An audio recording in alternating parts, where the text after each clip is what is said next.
Hola a todos, yo soy Eterno, Hijo de Dios, y esto es Escuela del Conocimiento.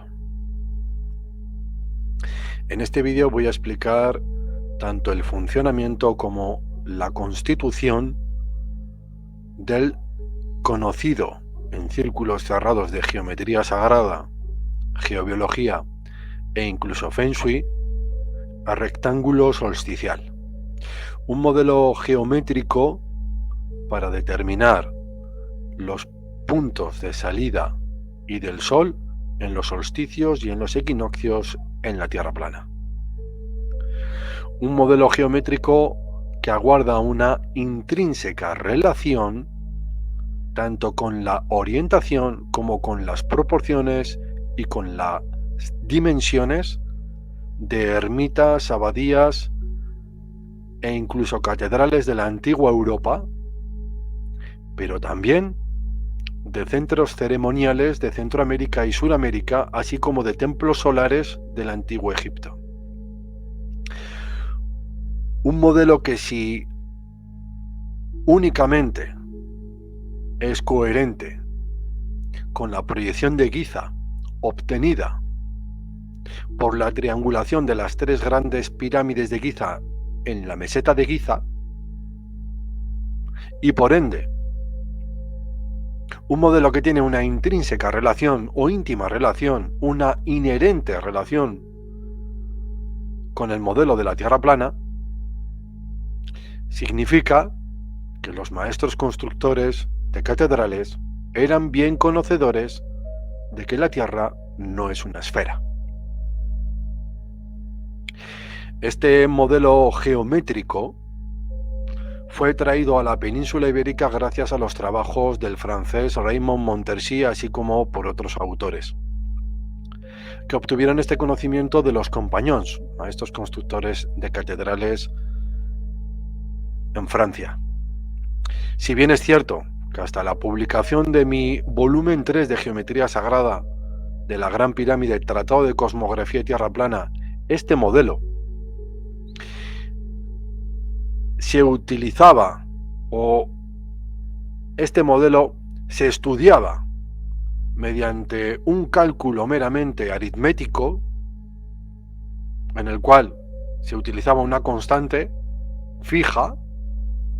Gracias a los estudios que desarrollé durante largo tiempo y publiqué, como digo, en el volumen 3 de Geometría Sagrada de la Gran Pirámide, hoy voy a enseñaros la matriz fundacional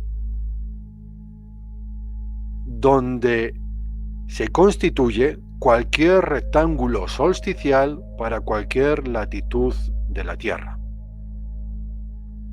así como de dónde emana la constante ecuatorial, que será indispensable a la hora de conocer el módulo solar o el lado mayor de este rectángulo solsticial, independientemente de la latitud en la que se quiera determinar, y tanto para el hemidisco norte como para el hemidisco sur, o, para que nos entendamos mejor, tanto para el hemisferio norte como para el hemisferio sur, haciendo hincapié en que indudablemente la Tierra no es una esfera.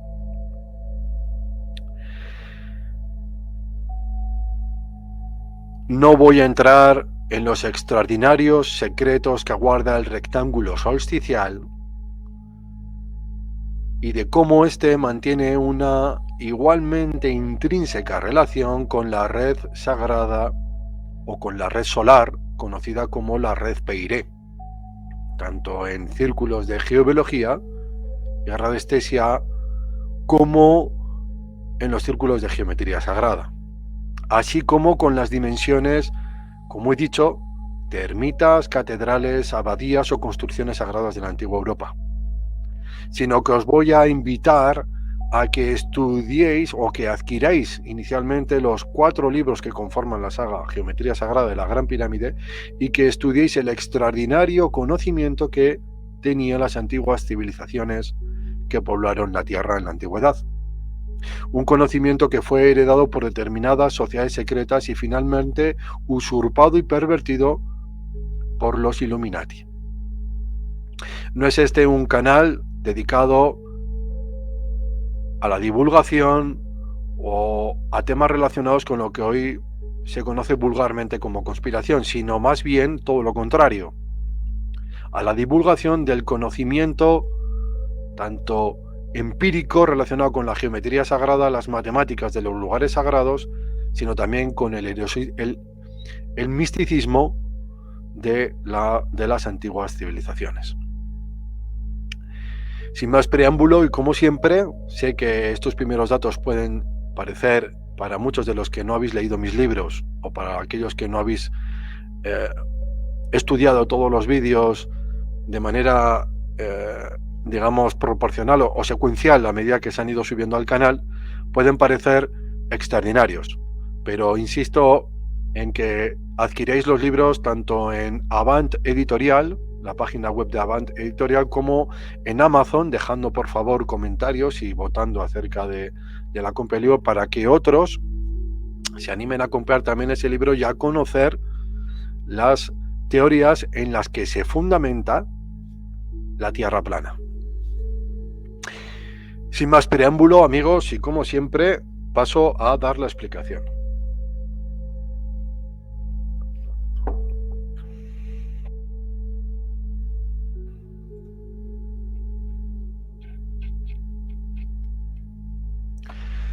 Esto que estáis viendo en pantalla es el denominado rectángulo solsticial.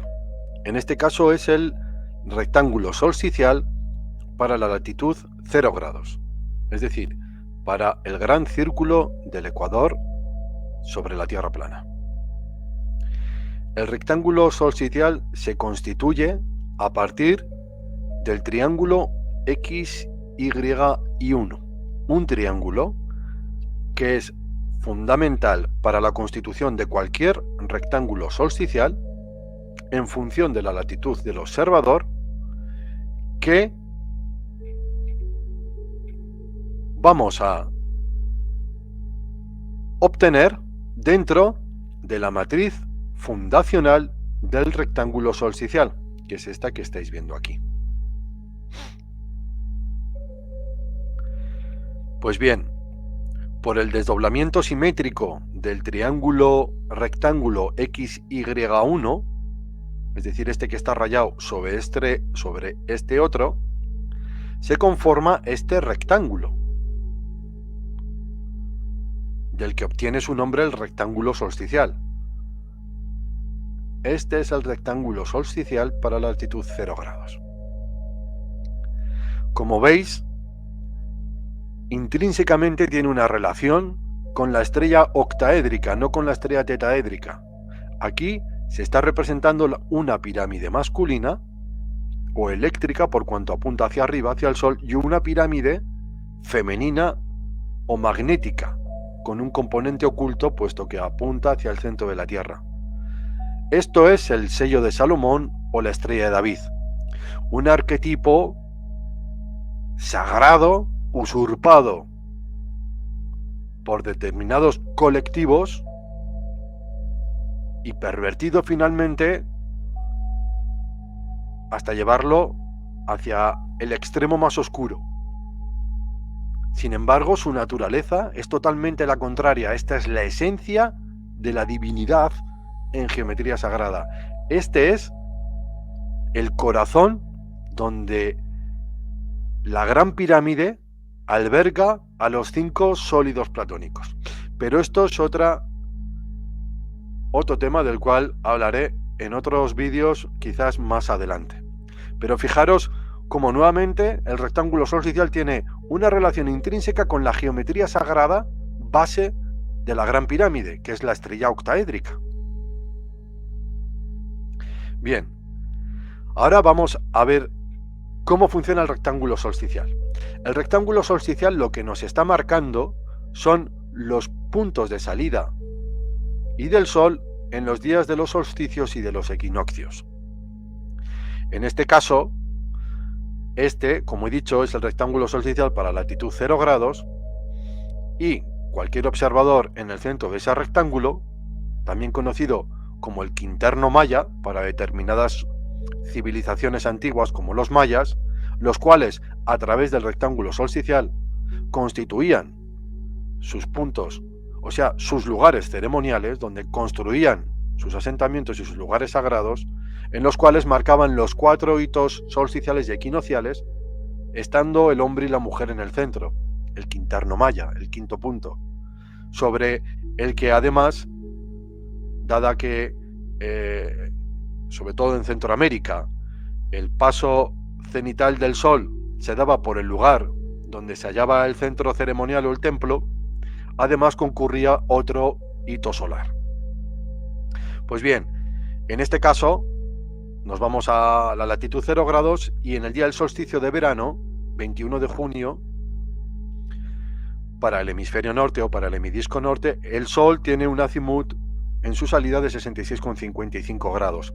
A medida que va pasando el día, el sol se va elevando, sale con este ángulo, se va elevando poco a poco, es una elevación aparente, hasta que alcanza el sur verdadero en la perpendicular del observador o en el cruce con la meridiana astronómica del lugar de observación.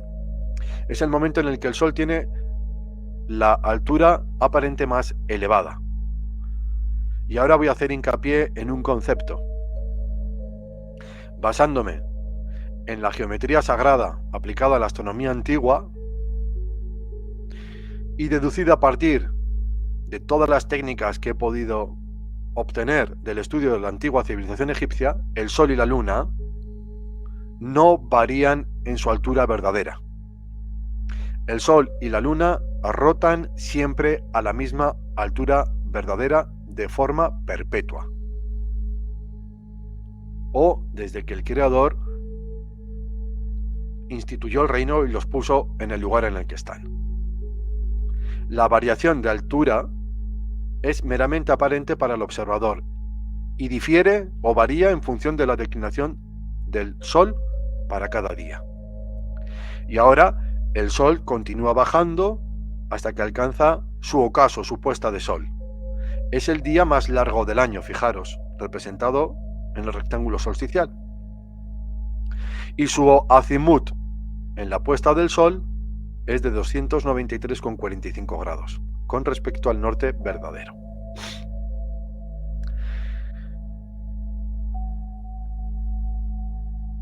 ...21 de marzo... equinoccio de primavera. El sol sale a 90 grados en todos los lugares de la Tierra con respecto al norte verdadero, independientemente de la latitud en la que te halles. A medida que va pasando las horas, se va elevando hasta alcanzar el cenit sobre el sur verdadero y descendiendo poco a poco hasta que llegue 180 grados a su lugar totalmente opuesto, al oeste verdadero. Es el día en el que el día y la noche tienen la misma duración en todos los lugares de la Tierra. Solsticio de invierno en el hemisferio norte. El sol tiene un azimut en su salida o en su orto con respecto al norte verdadero de 113,45 grados. A partir de ese momento se va elevando poco a poco hasta alcanzar el cenit y ir descendiendo hasta alcanzar su ocaso. Su salida, azimut 113,45, y su salida, su ocaso, su puesta a 246,55 grados. Pues bien, este modelo era utilizado para, situándonos en cualquier lugar conocido a la latitud, saber en qué posición sale y se pone el astro rey, para alinear el centro ceremonial o el lugar sagrado. Y ahora voy a haceros una referencia con respecto a esto que podéis leer en el volumen 3 de Geometría Sagrada de la Gran Pirámide, Tratado de Cosmografía y Tierra Plana.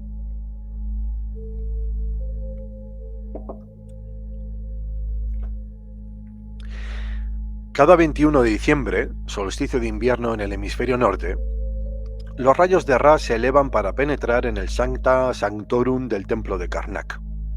La llegada de los rayos del sol solsticiales elevándose en el horizonte para iluminar con su luz el lugar más sombrío del templo demuestra la precisión en la orientación del edificio. Abu Simbel fue construido con tal orientación que durante los días 21 de octubre y 21 de febrero, 61 días antes y 61 días después del solsticio de invierno, los rayos solares penetran hasta el Sancta Sanctorum, situado al fondo del templo, para iluminar el rostro de Ramsés II y las estatuas de los dioses Amón y Ra, excepto la estatua del dios Ptah, dios relacionado con el inframundo o la Duat, quien permanece en penumbra. Una hierofanía única que evoca el simbolismo de las fuerzas de la luz y de la oscuridad en la cosmogonía egipcia. Sir Norman Lockyer demostró detalladamente que los egipcios construyeron y utilizaron sus templos para observaciones astronómicas desde la más remota antigüedad. Lockyer fue el primero en demostrar que los templos solares egipcios estaban construidos y orientados de tal manera que tanto en el amanecer como en el atardecer en los días más largos del año, en el día más largo del año, como he demostrado o como os he explicado en el rectángulo solsticial, los rayos del sol penetran o penetraban a lo largo de un pasillo ingeniosamente construido hasta llegar al lóbrego lugar interior más sagrado del templo, el Sancta Sanctorum. La luz del sol y de los demás cuerpos celestes penetraba dentro de los templos egipcios entre dos hileras de columnas exquisitamente labradas, que atravesaban una cadena de vestíbulos de diversas dimensiones. Cuanto más largo y estrecho era el eje de un templo, más largo y estrecho sería el haz de luz, así como con mayor precisión tendría en su orientación geodésica, en su conexión con el sistema de rejilla 144, al cual están conectados todos los lugares sagrados del antiguo continente o de la antigua Europa, el transductor cósmico que conecta la conciencia divina con la conciencia en la Tierra, la Gran Pirámide de Giza. Pero fijaros, fue ya en el volumen 2 de Geometría Sagrada de la Gran Pirámide que facilité 8 decimales más a la fórmula para determinar aritméticamente el rectángulo solsticial, en la cual esa constante era un 10. Y que yo, a partir de mis largos estudios durante años, he denominado como la constante ecuatorial al facilitarle 8 decimales más. Esta constante número 10 y esta fórmula para calcular el módulo solar, que el módulo solar es el lado mayor del rectángulo solsticial, o el lado mayor, el cateto mayor del triángulo XY1 que os he explicado antes, como he dicho al comienzo del vídeo, es una fórmula facilitada por autores como Louis Rossier o Raymond Montargis para la determinación del rectángulo solsticial.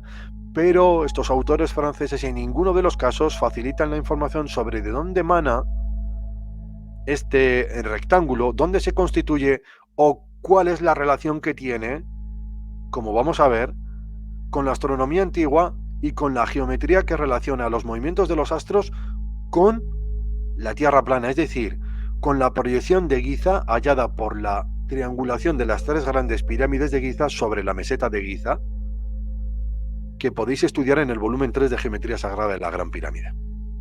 Extraordinario conocimiento que está al alcance de cualquiera de vosotros con adquirir el volumen 3 de Geometría Sagrada de la Gran Pirámide.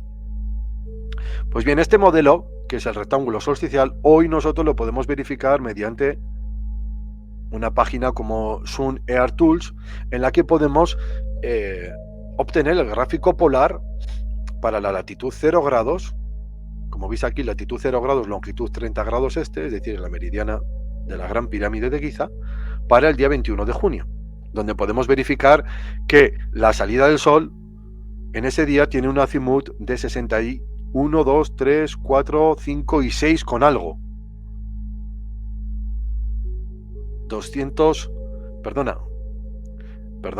65 o 66 casi, que son los 66,55 grados que marca el rectángulo solsticial, y su puesta de sol la va a tener a 291, 2, 3, casi 4, casi 294, como veis aquí.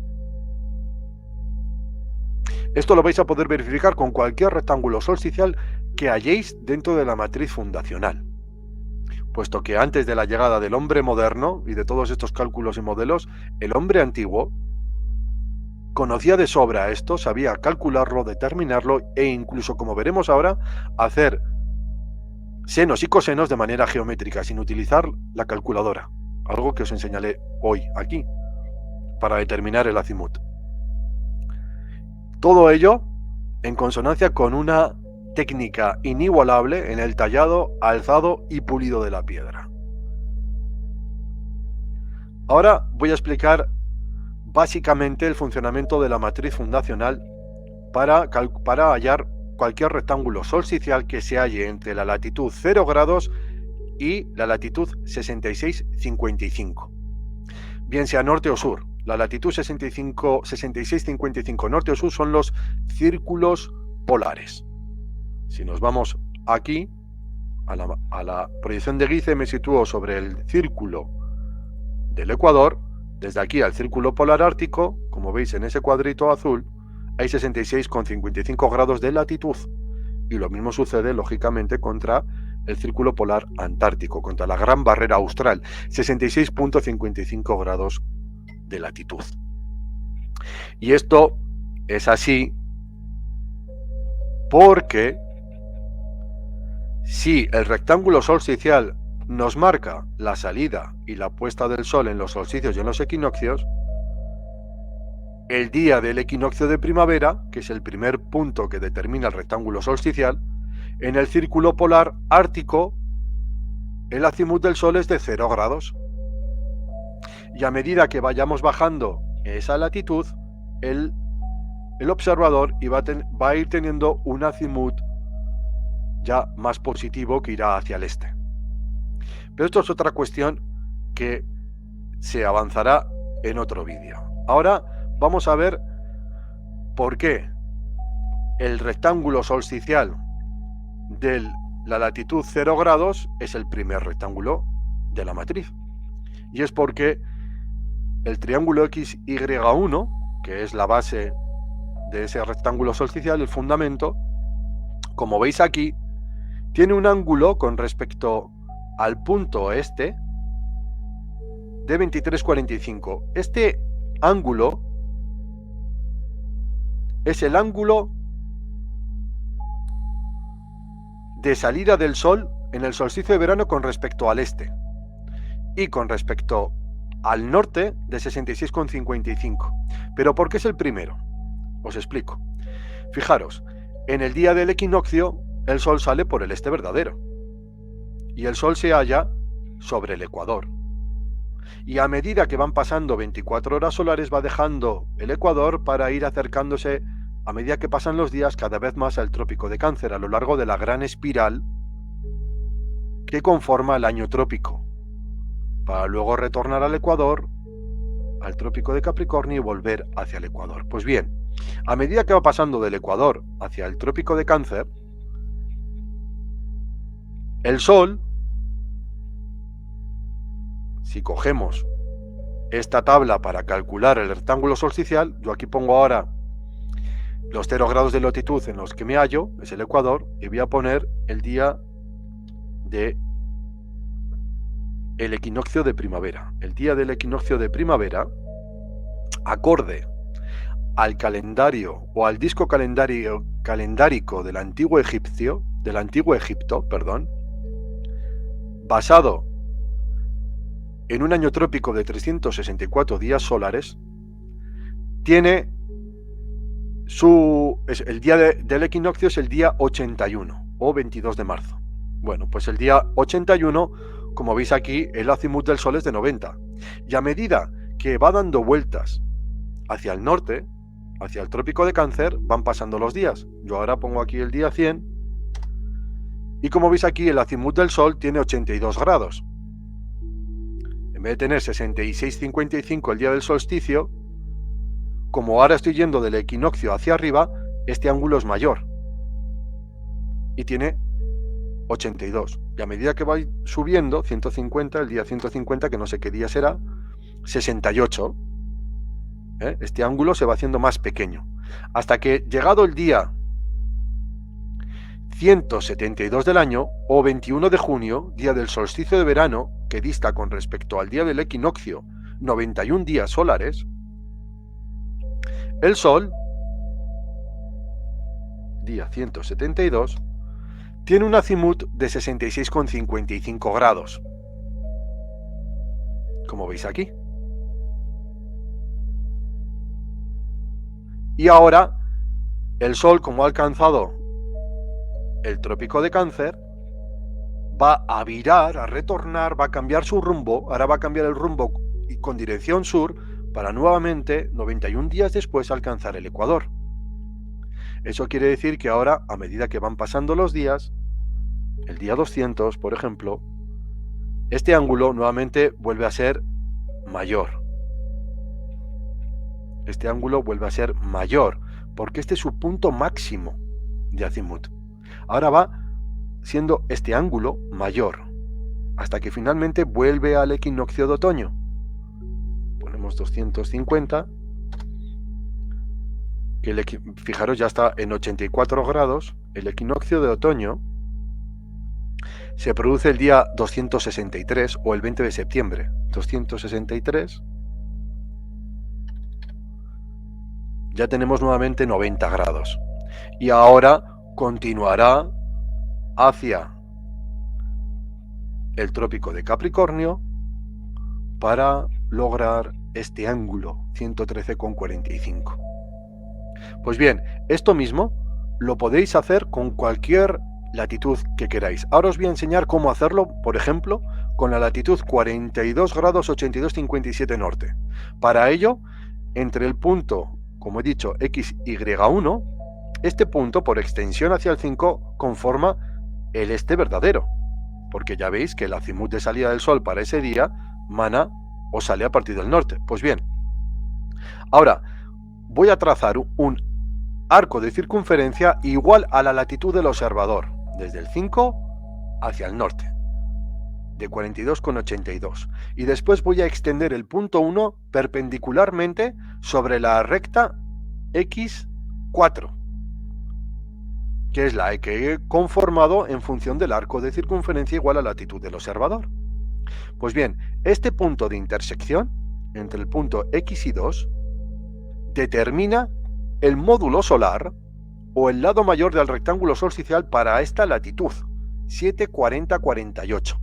Y eso lo podemos ver en este rectángulo solsticial, que este es el rectángulo solsticial para esta latitud, 42,82,57. Fijaros, este es su módulo solar. Y este es la constante ecuatorial o el módulo solar del primer rectángulo solsticial, que es el de la latitud 0 grados para el día del solsticio de verano, 10,09,626. Y estos decimales son los que se deben de utilizar para calcular aritméticamente este modelo geométrico basado en esta fórmula. Ahora bien, una vez que hemos determinado el punto X2, que sería X2, ahora me falta saber este ángulo. Porque yo conozco ahora, por extensión, sé que el punto 1 al traerlo al 2 y extender el 2, ahora este es el este verdadero. Y a 90 grados se halla el norte, y a 180 el sur, y aquí el oeste. Pero claro, yo ahora tengo el cateto menor de este triángulo que veis aquí. El cateto mayor, perdón. Y tengo la hipotenusa, porque tengo el cateto mayor, que es este que está aquí. Y ahora tengo que determinar este ángulo. El ángulo de azimut del Sol para ese día.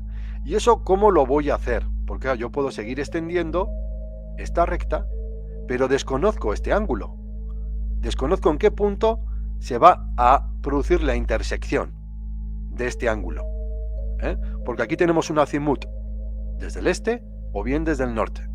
Pues bien, para eso, aritméticamente, eso se hace mediante esta fórmula que yo proporciono tanto en el volumen 2 como en el volumen 3 de Geometría Sagrada, la Gran Pirámide, que dice acimut del Sol es igual al arcocoseno del seno de la declinación entre el coseno de la latitud.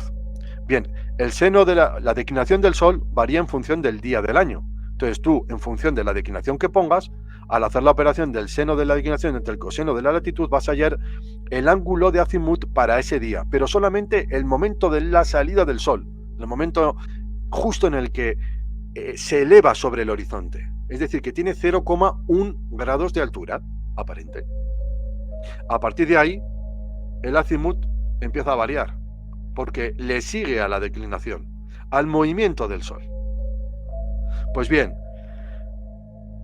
esta operación aritmética ahora os voy a enseñar cómo realizarla de manera geométrica, de tal manera que hallemos por trigonometría o por geometría este ángulo, porque una vez que tengamos este ángulo podemos dibujar el triángulo x2, 3 que vamos a desdoblar para configurar el rectángulo solsticial de esta latitud. Pues bien, para hacerlo, primeramente voy a ir al tratado 3, al volumen 3 de Geometría Sagrada de la Gran Pirámide, Tratado de Cosmografía y Tierra Plana, y voy a hacer una breve lectura para explicaros ya en el AutoCAD esto mismo.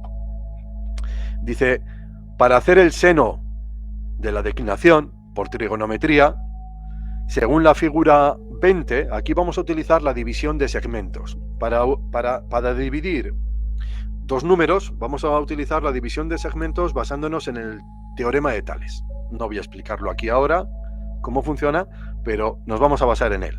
Entonces, el seno de la declinación sería igual a B entre C. Es decir, que si yo divido con mi calculadora 437,95 entre el radio de la matriz fundacional, obtengo lo mismo que si hago el seno en la calculadora científica a la declinación del Sol en ese día. Pero este dato a mí no me sirve para hacerlo geométricamente. Tengo que obtener la inversa, es decir, C entre B. Este dato, 437, es el lado menor del rectángulo solsticial primero, que es el de la latitud 0 grados. Pues bien, voy a hacer esto un poco más pequeño. Dice, en la figura 22, que ahora os lo voy a enseñar en la AutoCAD más grande, se muestra cómo resolver esta fracción geométricamente mediante la división de los segmentos C y B. Según el teorema de Tales, se han trazado dos rectas que se cruzan en un punto y que forman un ángulo cualquiera, que son esta recta y esta recta. Forman un ángulo indeterminado, da igual en este caso.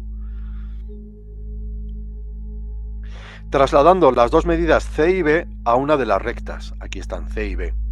En la otra recta, la horizontal, que es esta, se traslada la unidad con la misma escala que anteriormente, es decir, si esto tiene una escala, aquí vamos a poner 1 de la misma forma. Marcamos el 1 y ahora conectamos B con ese punto y de manera, otra línea paralela, unimos este punto con esta recta horizontal y el resultado es 251. Pues bien, este dato es el que nos interesa a nosotros ahora para calcular geométricamente esta fórmula. Aquí estáis aprendiendo a hacer un seno y un coseno geométricamente. Me lo guardo, 251. De igual manera, por trigonometría, para calcular el coseno de la latitud, yo podría hacer A entre C. A entre C, porque este ángulo es la latitud del observador. Pero eso sería igual que A entre el módulo solar, puesto que este es el módulo solar.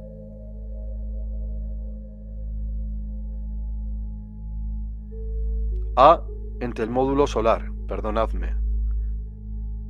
A entre el módulo solar, C' es el módulo solar, era este, cuando lo extendíamos, disculpad.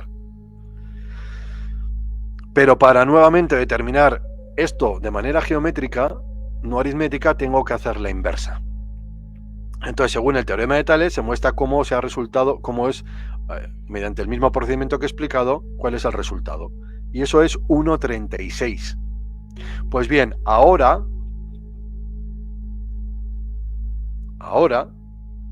utilizando estos datos, 2,51 y 1,36, que son la inversa del seno de la inclinación y del coseno de la latitud, yo voy a dibujar un círculo con un radio igual a 2,51, cuyo lado menor, ahora tiro un radio y conformo aquí un triángulo rectángulo cuyo cateto menor es igual a 1,36, y por la conexión de este punto y este punto obtengo 57, 14, 12. 57, 14, 12, que es el azimut del Sol para ese día en concreto en esta latitud. Y si a 90 grados le resto esto, tengo el ángulo de azimut con respecto al este, puesto que esta fórmula la podemos utilizar bien sea arcoseno o arcocoseno para determinar el azimut si viene del norte o si viene del este. Y ahora ya el geómetra conoce todos los datos que necesita para configurar el triángulo X32, desdoblarlo y configurar el rectángulo solsticial para esa latitud dentro de la estrella octaédrica y dentro de la gran circunferencia. Y eso significa que el día del orto, el día del solsticio de verano, en esa latitud el Sol va a tener una salida de 57,14, que lo vamos a contrastar con el gráfico polar del 21 de junio para la latitud que estamos haciendo. 42, 82, 57. Perdón, 42, 82, 57. Entonces, día del solsticio de verano, latitud 42, 82, 57, longitud cualquiera, esta. La salida del Sol se va a producir a los 50 y 1, 2, 3, 4, 5, 6, casi 7.